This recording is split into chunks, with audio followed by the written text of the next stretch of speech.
नागपंचमीच्या निमित्ताने आज मी तुमच्यासाठी अगदी सोपी अशी रेसिपी घेऊन आली आहे, ती म्हणजे उकडीची करंजी। बाहेरून मऊ आणि आतून गोड खमंग सारणांनी भरलेली ही उकडीची करंजी आपण कशी बनवणार आहे, त्यासाठी तुम्ही हा व्हिडिओ शेवटपर्यंत नक्की बघा। चला तर मग बनवूया आपण ही उकडीची करंजी। सगळ्यात आधी मी इथे पॅनमध्ये 1 चमचा एवढं मी साजूक तूप घातलेलं आहे। तूप गरम झाल्यानंतर मी इथे 1 चमचा एवढं खसखस घातलेली आहे। खसखस आपण छान परतून घेणार आहोत खमंग अशी। खसखस परतल्यानंतर याच्यामध्ये मी 1 वाटी एवढं नारळाचं कीस घातलेलं आहे। इथे मी नारळ किसून मिक्सरला फिरवून घेतलेलं आहे। 1 वाटी एवढं मी इथे घेतलेलं आहे। छान कोरडं असं परतून घ्यायचं आहे आपल्याला। त्यानंतर अर्धी वाटी एवढं मी इथे गूळ घातलेला आहे। गूळ वितळेपर्यंत आपण याला मिक्स करून घेणार आहोत। तुम्ही असा गूळ वापरण्याऐवजी गुळाची पावडर वापरली तरीही चालेल। जसं इथे सारण आपलं गरम होईल तसा हा गूळ इथे वितळायला लागेल, किंवा चमच्याच्या साहाय्याने आपण याला थोडं दाबून घेऊया। गूळ वितळल्यानंतर इथे मी अर्धा चमचा एवढी मी इथे वेलची पूड घातलेली आहे। त्याने छान असं खमंग चव येते। चिमूटभर मीठही घातलेलं आहे। गोड पदार्थामध्ये चिमूटभर मीठ घातल्याने छान लागतं। हे बघा आपलं सारण इथे अगदी कोरडं तयार झालेलं आहे। इथे गुळाचं पाणी आपण पूर्णपणे आटवून घेतलेलं आहे, अजिबात ओलसर नाहीये। त्यानंतर मी इथे एक पॅन घेतलेला आहे। याच्यामध्ये मी अर्धी वाटी एवढं पाणी घेतलेलं आहे आणि 2 चमचे एवढं मी इथे दूध घातलेलं आहे, आणि इथे 1 चमचा मी साजूक तूप घातलेलं आहे। अर्धी वाटीमध्ये मी थोडंसं चिमूटभर मीठ घातलेलं आहे। डायरेक्ट जर आपण मीठ दुधात घातलं तर आपलं हे दूध फाटू शकतं। पाण्याला आणि दुधाला छान उकळी आलेली आहे। आता आपण याच्यामध्ये तांदळाचं पीठ घालूया। गॅस इथे आपल्याला मंद करायचा आहे आणि पटकन आपण याला आता लाटण्याच्या सहाय्याने एकत्र करून घेणार आहोत। योग्य प्रमाणात जर तुम्ही हे पाणी आणि दुधाचं प्रमाण घेतलं तर आपली उकडी अगदी परफेक्ट बनवून तयार होते। हे बघा व्यवस्थित पीठ एकत्र झालं आहे। 10 मिनिटं मी याला झाकून ठेवलेलं आहे। थोडं कोमट असतानाच मी एका ताटामध्ये काढून घेतलेलं आहे आणि अशा एका पेल्याच्या सहाय्याने मी याला एकत्र करून घेते आहे, जेणेकरून आपलं पीठ छान असं मऊ होईल। नंतर हाताच्या सहाय्याने आणि थोडं तूप लावून मी इथे छान असं मळून घेतलेलं आहे। तुम्ही पाहू शकता छान असा मऊ गोळा तयार झालेला आहे इथे।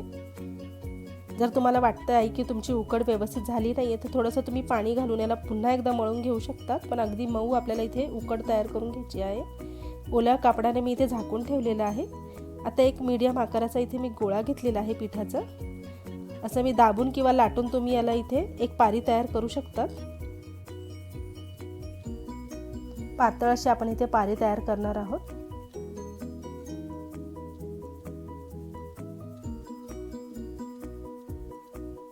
थोडी लाटूनही तुम्ही इथे करू शकता। हे बघा पारी इथे तयार झालेली आहे। खूप जाड किंवा खूप पातळ नाहीये, मीडियम आकाराची बनवलेली आहे मी। आता चमचाभर सारण आपण याच्यामध्ये घालूया।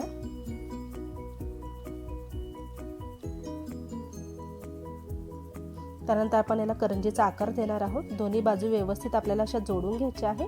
थोडं पाणी लावलं तरीही चालेल। थोडा पाण्याचा हात घ्यायचा आणि सगळ्या कडा आपल्याला दाबून घ्यायच्या आहे।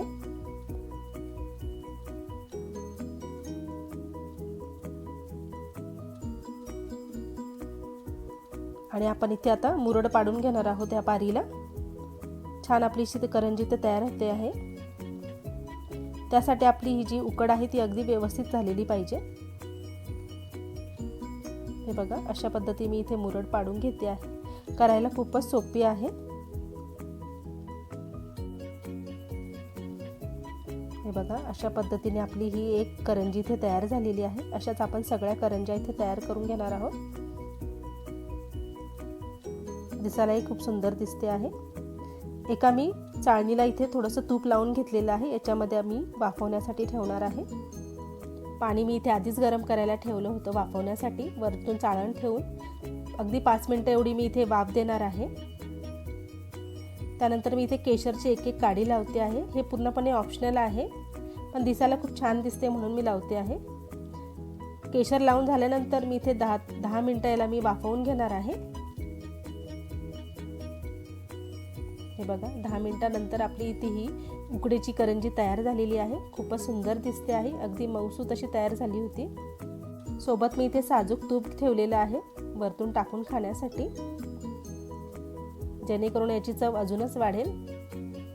हे बघा अगदी बनवायला सोपी आहे। मी इथे करंजी 2 भागात करून घेतलेली आहे आणि आतून मी छान असं साजूक तूप घालते आहे आणि खाण्यासाठी अगदी तयार आहे आपली ही उकडीची करंजी। तर या नागपंचमीला तुम्ही अशा पद्धतीने उकडीची करंजी नक्की एकदा करून बघा आणि तुम्हाला ही रेसिपी कशी वाटली आहे तुम्ही कमेंट करून नक्की सांगा। व्हिडिओला लाईक करा, शेअर करा आणि चॅनलवर नवीन असाल तर नक्कीच सबस्क्राईब करा। पुन्हा एकदा भेटूया अशाच एका स्वादिष्ट रेसिपीसोबत। तोपर्यंत धन्यवाद।